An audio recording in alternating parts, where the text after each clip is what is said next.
আজকে নিয়ে চলে এলাম নিরামিষ শিম বীজের ডাল।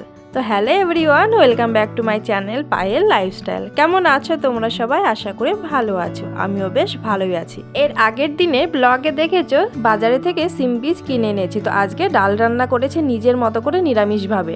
তো আজকে সেই ভিডিও তোমাদের সামনে তুলে ধরলাম। আগের দিন রাত্রিতে শিম বীজগুলোকে আমি জলে ভিজিয়ে রেখেছিলাম, সারা রাত্রি কিন্তু জলেই ভেজানো ছিল, সকালে জলটা ঝরিয়ে নিয়েছি। আর দেখো শিম বীজগুলো কিন্তু খুব সুন্দরভাবে ভিজে গেছে। আর হ্যাঁ, এই শিম বীজের ডাল কিন্তু এই প্রথমবার আমি রান্না করছি, এমনকি প্রথমবার খাবো, কেননা আমাদের নদিয়ার ওইদিকে এরকমভাবে শিম বীজের ডাল খাওয়া কোনো রেসিপি আমি দেখিনি। ইউটিউবে বেশিরভাগ বন্ধুদের বাড়িতেই দেখছি শিম বীজের ডাল রান্না হচ্ছে, আর বিশেষ করে বাংলাদেশের দিদিভাইদের বাড়িতে কিন্তু বেশি আর কি। তো আমারও ইচ্ছে হলো, বাজারে গিয়ে দেখতে পেয়েছিলাম তাই কিনে এনেছি। তো এই যে দেখো তোমাদেরকে দেখাচ্ছি শিম বীজগুলো ছাড়ানোর পদ্ধতি। আমি কিন্তু এইভাবেই ছাড়িয়েছি, এই যে দেখতেই পাচ্ছ খুব সুন্দরভাবে কিন্তু ছেড়ে যাচ্ছে। এইভাবে কিন্তু আমি প্রত্যেকটা শিম বীজ একটা একটা করে ছাড়িয়ে নেব।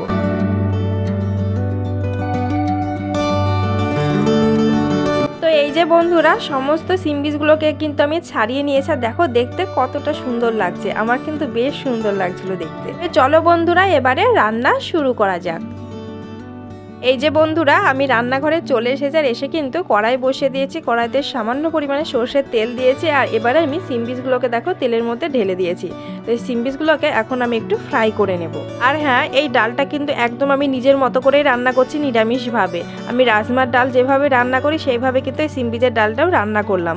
এছাড়া আমি ইউটিউব ভিডিওতে দেখছিলাম অনেক দিদিভাই অনেক রকমভাবেই কিন্তু শিম বীজের ডাল রান্না করছে, আমার কিন্তু দেখতে বেশ ভালো লাগছিল, আর আমিও রান্না করেছি। তবে হ্যাঁ, দিদিভাইদের রেসিপি তো অবশ্যই দেখেছি, তার সাথে নিজের মতো করেও একটু রান্না করলাম। তাছাড়া ইউটিউব কিন্তু এমন একটা প্ল্যাটফর্ম, সেখানে কিন্তু আমরা অনেকের কাছ থেকে অনেক কিছু শিখে নিতেও পারি। আর বন্ধুরা এদিকে দেখো তোমাদের সাথে কথা বলতে বলতে শিম বীজগুলো কিন্তু ভেজে নেওয়া হয়ে গেছে। এর মধ্যে কিন্তু এখন আমি জল ঢেলে দিচ্ছি, আর এই জল দিয়ে কিন্তু শিম বীজগুলোকে আমি সেদ্ধ করে নেব। তবে খুব একটা বেশি সময় লাগে না, যেহেতু আমি রান্না করার পরে ভিডিওটা আপলোড করছি, তাই বলতে পারছি খুব অল্প সময়ের মধ্যে কিন্তু শিম বীজগুলো সেদ্ধ হয়ে যায়। আর এর মধ্যে আমি দুটো কাঁচা লঙ্কা দিয়ে দিলাম, লঙ্কাগুলোও কিন্তু ডালের সাথে সেদ্ধ হয়ে যাবে।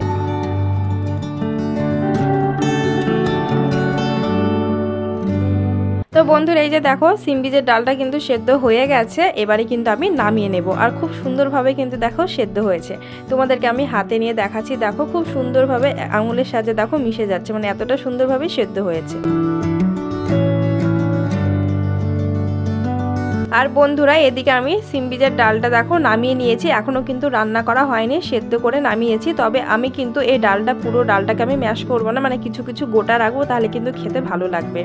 আর এদিকে আমি কি কি মশলা অ্যাড করব সেগুলোই তোমাদের সামনে নিয়ে এলাম। একটা হাফ তেজপাতা নিয়েছি, তেজপাতাটা অনেকটাই বড় ছিল সেই কারণে। আর একটা শুকনো লঙ্কা, আর এখানে আদা নিয়েছি থেতো করে। আর এর সাথে আমি 5 ফোড়ন আর একটু জিরে গুঁড়ো অ্যাড করব। তো চলো এবারে রান্নাটা শুরু করি। বন্ধুরা এই যে দেখো কড়াইয়ে সর্ষের তেল দিয়ে দিলাম। আর রান্নার ব্যাপারে বিশেষ করে যে কোনো রেসিপিতে আমার মনে হয় সর্ষের তেলটা বেস্ট, স্বাদ নিয়ে আসে আর কি তরকারিতে। আপনারাও ইচ্ছে করলে অন্য তেলও ইউজ করতে পারেন, যার যেটা ইচ্ছা, কিন্তু আমার যেটা মনে হয় সেটাই আমি বললাম। আর বন্ধুরা দেখো এই যে তেলের মধ্যে আমি 5 ফোড়ন, শুকনো লঙ্কা, তেজপাতা আর আদা থেতো করা ছিল সেটা দিয়ে দিয়েছি। তো সেটাকে ফ্রাই করে নেওয়ার পরে আমি একটু জিরে গুঁড়ো দিয়েছি। আর মশলাটাকে দেখো খুব সুন্দরভাবে কিন্তু আমি ভেজে নিচ্ছি। আর দিয়ে দিলাম পরিমাণ মতো লবণ। তো এবারে কিন্তু আমি ডালটাকে দিয়ে দিয়েছি। ডালের মধ্যে দিয়ে দিলাম পরিমাণ মতো হলুদ। সমস্ত উপকরণগুলোকে আমি দেখো ডালের সাথে সুন্দরভাবে এখন মিশিয়ে নেব। আর এই ডালের সাথে আমি আরও কিছু পরিমাণ জল অ্যাড করব।